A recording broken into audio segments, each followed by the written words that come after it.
असतो मा सद्गमय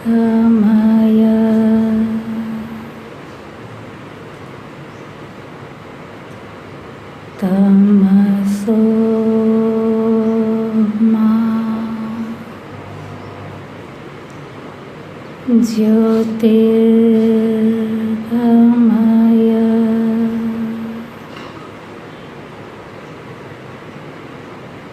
मृत्योर्मा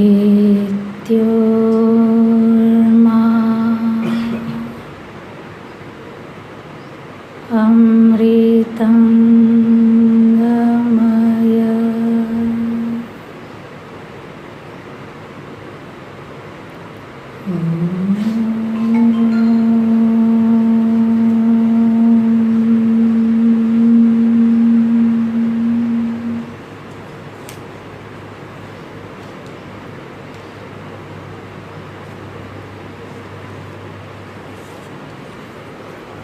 सम्माननीय स्वामी जी महाराज,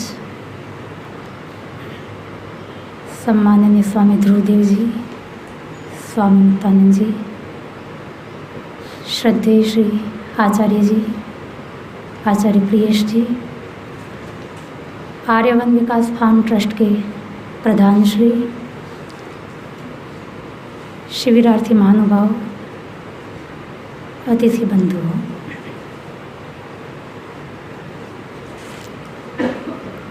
उच्च स्तरीय क्रियात्मक योग प्रशिक्षण शिविर। योग शिविर थी, योग की बातें हुई,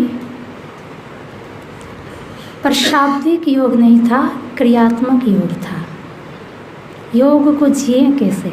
सुना तो बहुत होता है, हमने पढ़ा भी बहुत होता है, पर जिए कैसे ये पता नहीं चलता। तो यहाँ पर शिविर में योग को कैसे जिए, क्रिया रूप कैसे दें, उसका शिक्षण मिला। क्रियात्मक योग प्रशिक्षण शिविर। और जो क्रियात्मक योग है वो भी साधारण स्तर का नहीं था, उच्च स्तरीय था। उच्च स्तर से योग को जीवन में किस स्तर से उतारें, उसका शिक्षण लिया है। उसके लिए ही ये शिविर था।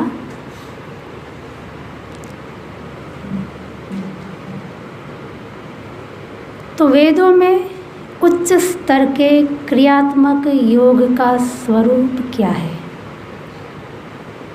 जैसे अभी श्रद्धेय स्वामी जी महाराज आए थे, उन्होंने बताया स्वस्वामी संबंध को हटाना, और ईश्वर के 6 संबंध बताए थे। उसमें एक संबंध है, बहुत व्यापक संबंध है, व्याप्य व्यापक भाव। इन 2 संबंधों पर बहुत बल देते हैं। यदि हमको साधना करनी है, बहुत ज़रूरी है, यदि व्याप्य व्यापक भाव संबंध बनाना आ जाए और स्वस्वामी संबंध हटाना आ जाए,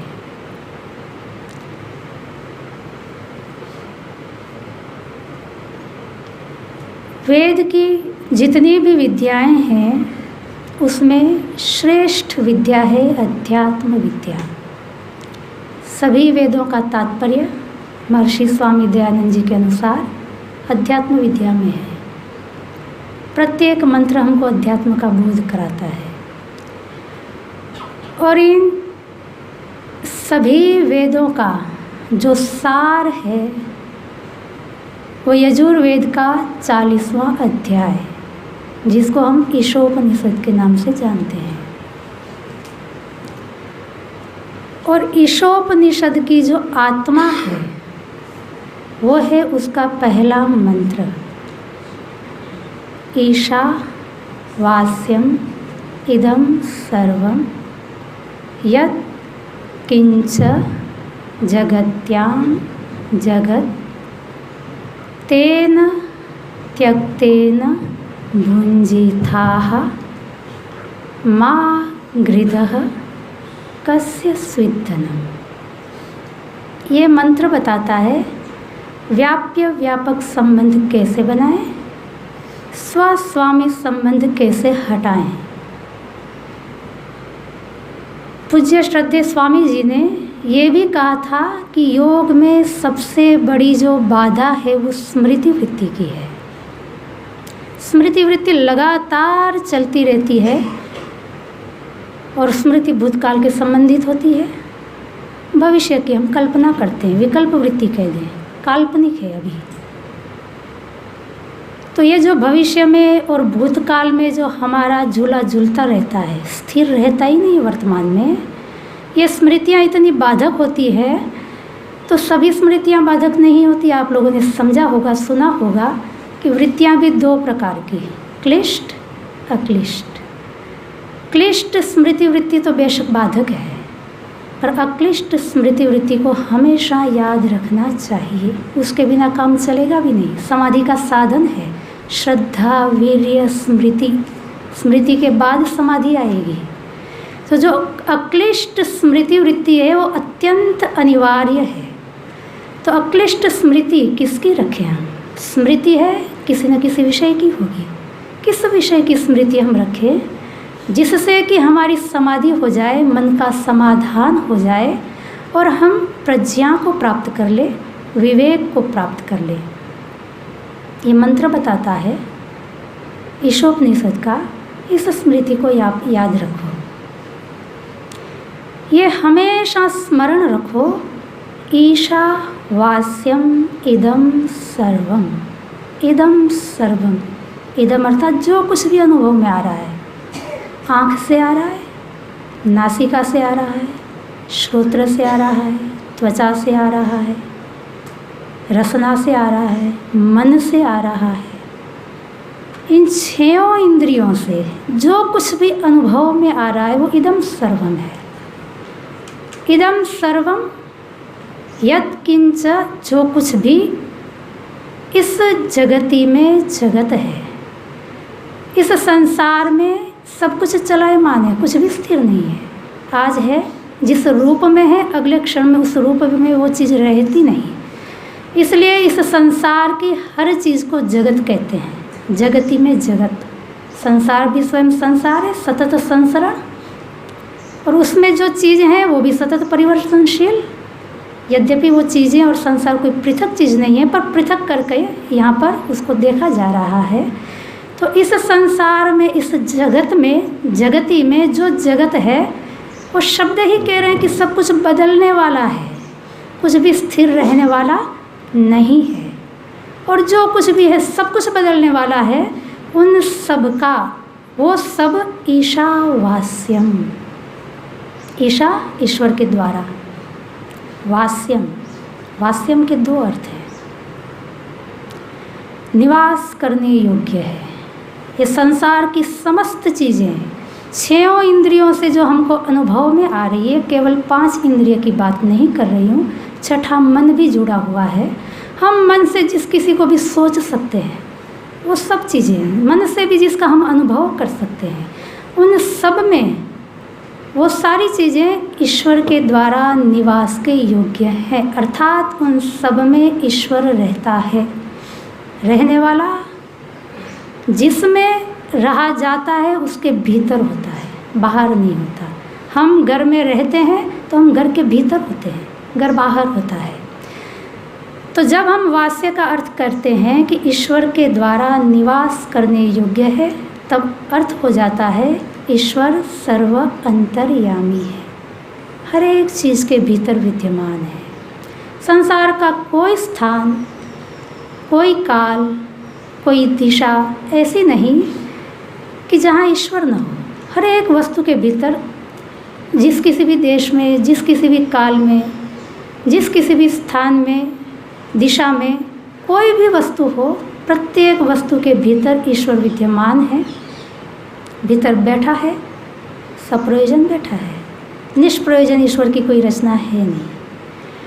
तो भीतर बैठा नियंत्रण कर रहा है, हर एक चीज़ का नियंत्रण कर रहा है, हर एक चीज़ उससे नियंत्रित है। ईश्वरीय सृष्टि जिसको ईश्वर ने बनाया है वो हमारे द्वारा नियंत्रित नहीं है। हम चाहे कुछ भी कर लें, कितनी भी उसको बदलने की कोशिश कर लें, ईश्वरीय सृष्टि ईश्वर के नियम के हिसाब से ही चलेगी। जितना जल्दी हम समझ लेंगे उतना ज़्यादा अच्छा होगा, जल्दी सुखी हो जाएंगे। वास्यम का दूसरा अर्थ आच्छादन, ढांकने योग्य। ईशा के द्वारा ये समस्त संसार जो 6 इंद्रियों से हमको अनुभव में आ रहा है, वो सारा का सारा संसार ईश्वर से आच्छादित है। अर्थात जो ढकना होता है, वो जिसको ढका जाता है उससे बाहर रहता है। रहने वाला भीतर होता है, ढांकने वाला बाहर होता है। तो ये शब्द जो है वास्यम, ये कहता है कि ईश्वर संसार की समस्त चीज़ों के बाहर भी है और सबको आच्छादित करके रखा है। ऐसे ही खड़ा नहीं है, अपने नियमों से उसने बाहर से भी बांध के रखा है। सर्वत्र ईश्वर के नियम छाए हुए हैं। कोई भी पदार्थ ईश्वर के नियम से बाहर नहीं है। भीतर से हर एक पदार्थ को वो नियंत्रित कर रहा है। तो ईश्वर सर्वत्र व्यापक है और सारी चीज़ें व्याप्य है। ये वेद का शब्द है। वेद स्वयं कहता है, अंदर से बाहर से कोई भी स्थान संसार में ऐसा नहीं है कि ईश्वर ने उसको व्याप्त न किया हो। हर एक चीज़ ईश्वर के द्वारा आच्छादित है, ईश्वर के अनुशासन से बंधी हुई है। सर्वत्र ईश्वर के नियम फैले हुए हैं। जब सर्वत्र ईश्वर के नियम फैले हुए हैं तो साम्राज्य किसका? सम्राट कौन? मैं या ईश्वर? मेरा शरीर मैं अनुभव कर रही हूँ, मेरे शरीर को मैं 6 इंद्रियों से अनुभव कर रही हूँ। इसका मतलब मेरा शरीर भी ईश्वरीय व्यवस्था से बाहर नहीं है। ईश्वर के नियम इसको भी लागू हो रहे हैं। जब ईश्वर के नियम मेरे शरीर पर भी लागू हो रहे हैं, उसका स्वामी ईश्वर हुआ। स्वामी जी ने भी बताया था, मुख्य स्वामी ईश्वर है, गौण स्वामी हम हैं। पर हमारा भी स्वामित्व तब तक रहेगा जब हम प्रधान स्वामी के अनुकूल होकर के चलेंगे। प्रधान स्वामी के अनुकूल होकर के चलेंगे तो हमारा स्वामित्व हमको सुख देगा, अन्यथा हमारा स्वामित्व हमको सुख नहीं देगा। और जहाँ पर उसके नियम से विपरीत गए, वहाँ हमारे स्वामित्व के कारण हम गलती कर देंगे। यदि उस स्वामी के अनुशासन के अनुकूल हम चल रहे हैं, हम सुखी रहेंगे। हम इस शरीर से सदुपयोग करके अंतिम जो हमारा लक्ष्य है, साधन तो शरीर ही है, चाहे सुख का हो, चाहे दुख का हो, चाहे मुक्ति का हो, सब कुछ हमको इस शरीर से ही मिलना है। जीवात्मा कभी भी जब तक मुक्त नहीं होगा, शरीर के बिना नहीं रहता। किसी न किसी शरीर में रहेगा, रहना तो शरीर में ही है। पर एक ये मनुष्य रूपी जो शरीर मिला है, उसमें ये सुविधा मिली है कि उसमें वो स्मृति शक्ति को, इसको ये बनाए रख सकता है कि सब कुछ ईश्वर के द्वारा आच्छादित है। सबका शासक, नियंता, स्वामी ईश्वर है। यदि ये हम समझते हैं तो बस यही व्याप्य व्यापक संबंध है हर चीज़ का। मैं सांस ले रही हूँ, उस हवा का स्वामी ईश्वर है। उस स्वामी ने मुझे सांस लेने का अवसर दिया, इसलिए मैं ले रही हूँ। मैं कुछ भोजन कर रही हूँ, पानी पी रही हूँ, स्वामी ईश्वर है। उस स्वामी ने मुझे इस पानी को दिया, इसलिए मैं पी रही हूँ। पीने का सामर्थ्य भी उसने दिया, पानी को पचाने का भी सामर्थ्य उसने दिया, पानी से इस शरीर का निर्माण होने का सामर्थ्य भी उसने दिया। सब कुछ उसी का ही तो है, हमको कुछ भी नहीं पता है। तो ये है व्याप्य व्यापक संबंध। आगे कहा, तेन त्यक्तेन भुंजिथा, त्याग पूर्वक, क्योंकि स्वामी तू नहीं है, स्वामी कोई दूसरा है और उस स्वामी का आदेश है त्याग पूर्वक भोग करो। भोग तो करना है, सृष्टि मिली ही भोग के लिए है। भोग करके जब थक जाए तो अपवर्ग के लिए है। माता पिता खिलौने लाते हैं, बच्चे के खेलने के लिए लाते हैं, शोकेस में रखने के लिए नहीं लाते हैं। तो ईश्वर ने भी ये हमारे लिए खिलौने बना करके दिए हैं, खेलने के लिए दिए, खेले हैं। पर त्यक्तेन, त्याग पूर्वक। किसका त्याग करें? ऐषणाओं का। तीनों ऐषणाओं का त्याग कर दो, इच्छा का त्याग कर दो, अचाह होकर इस संसार में जियो। जो कामना से मुक्त होकर के इस संसार को जीता है, दिव्य अनुभवों को प्राप्त करता है। साधारण चीज़ें साधारण नहीं रहती। जिस दिन कामना का त्याग हो जाता है, यही संसार दिव्य भाषित होने लगेगा, यही संसार अलग दिखने लगेगा। यही संसार जिन लोगों के बीच में आज जिससे हमको शिकायत है, वही हमारा रास्ता प्रशस्त कर देंगे। पर पहले कामना का त्याग तो करें। त्यक्तेन भुंजीता। क्योंकि हम नियम में नहीं चल रहे हैं, इसलिए सृष्टि हमारे अनुकूल नहीं चल रही है। जिस दिन हम नियम में चलना शुरू कर देंगे, समस्त सृष्टि हमारे अनुकूल हो जाएगी। तेन त्यक्तेन भुंजीता मा कृतः। लोभ मत कर। लोभ रहता है, थोड़ा बच्चे को पाल लो, थोड़ा बच्चे की व्यवस्था कर लो, थोड़ा घर बार को ठीक कर लो, थोड़ा बिजनेस और थोड़ा बढ़ा लो। लोभ रहता है। थोड़ा और लोक की ओर जो हमारा लोभ है, अध्यात्म की ओर जो ये इच्छा है, वो लोभ नहीं है। पर लौकिक कार्यों के प्रति जो हमारा लोभ है, वहाँ वो शासक कह रहा है, इस संसार का सम्राट कह रहा है, माँ हृदय लोभ मत कर। थोड़ा चिंतन कर। कस्य स्विद्धनम। जिसके लिए तू अपना समय लगा रहा है, जिन चीज़ों की सुरक्षा के लिए तू समय लगा रहा है, वो चीज़ किसकी है? एक बार सोच कर को तो देख। जिस बच्चे के लिए तू अपना जीवन लगाना चाहता है, वो बच्चा तेरा कितना? जिस बिजनेस के लिए तू अपना समय लगाना चाहता है, वो बिजनेस तेरा कितना? तेरा है तो छूटेगा नहीं, छूट रहा है तो तेरा नहीं। इसलिए थोड़ा बैठ कर, ठहर कर, चिंतन कर। कस्य स्विद्धनम। ये धन किसका है? और क प्रजापति को भी कहते हैं।